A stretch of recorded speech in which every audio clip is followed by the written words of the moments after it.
go. So why don't you join them? So he scratched his back.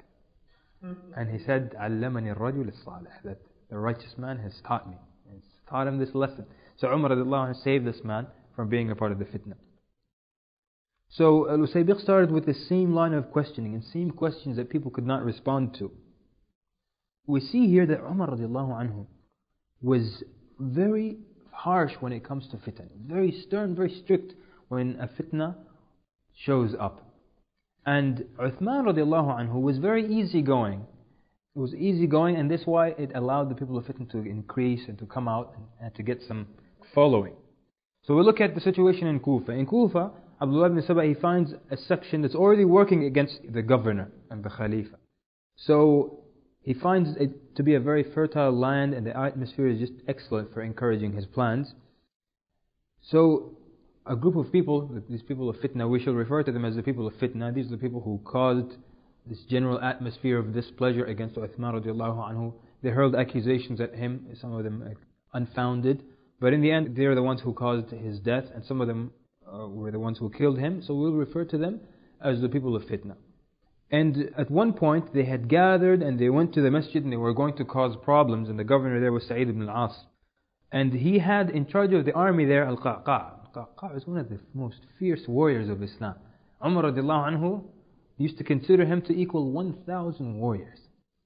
So Al-Qa'qa' goes out to them with his army. So when they see that the affair now has armies and killing, so they become scared. And they say, well, we only want to complain about the governor. And this, during the time of Uthman, everyone had the right to complain of his governor. So he tells them, if you want to complain from the governor, you go to Uthman and you complain. So they went to Uthman, and then he tells them to go to Asham, to settle in Asham, these people. He knows they're troublemakers, and he wants to just fix the situation, be gentle with them, and try to solve it through gentle treatment. So he tells them to go to Asham, where Muawiyah radiallahu anhu is the governor. They arrive to Muawiyah, these people of fitna.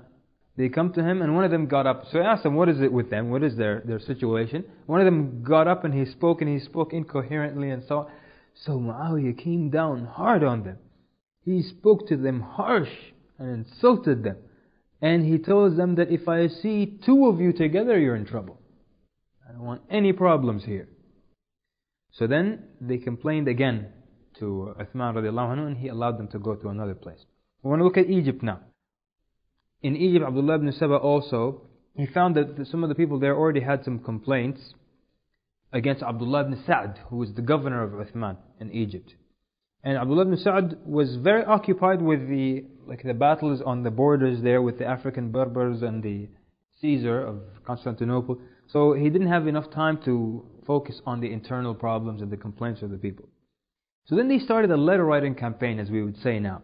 Abdullah ibn Saba and these other people in Basra and in Kufa, they started to send letters to Medina and letters from one city to the next, complaining of the terrible situations, complaining of the governors, complaining of the Khalifa, and charging them with atrocities and malpractice and like injustice against them. So with all these letters being circulated, then the general atmosphere that was created was that people are not happy with Uthman and that it was not a good Khilafah. And we said that the first 10 years of the Khilafah were excellent, and these problems only surfaced in the last 2 years. So had he not been an excellent Khalifa in the first 10 years, complaints would have surfaced long before the last 2 years. So this is the general atmosphere that they managed to create. Of course, some of these complaints reached Uthman, and he was always trying to deal with them in the nicest of ways. Of the people of fitna, there is a man whose name is Al-Ashtar al-Nukhai, and we're going to hear this name many times later on. And Uthman tells him, what is it that you want? And they said, we don't want Sa'id ibn al-As as the governor.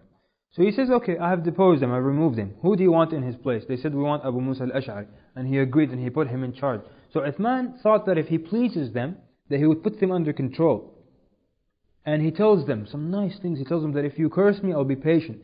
And if you ask anything of me that's not haram, you will get it, so that you have no complaint against me. But unfortunately, this gives them more power and more freedom to create problems. And this is how some people are. You treat them harshly and they obey you and they're obedient. But when you're gentle, they think that they can take advantage of you.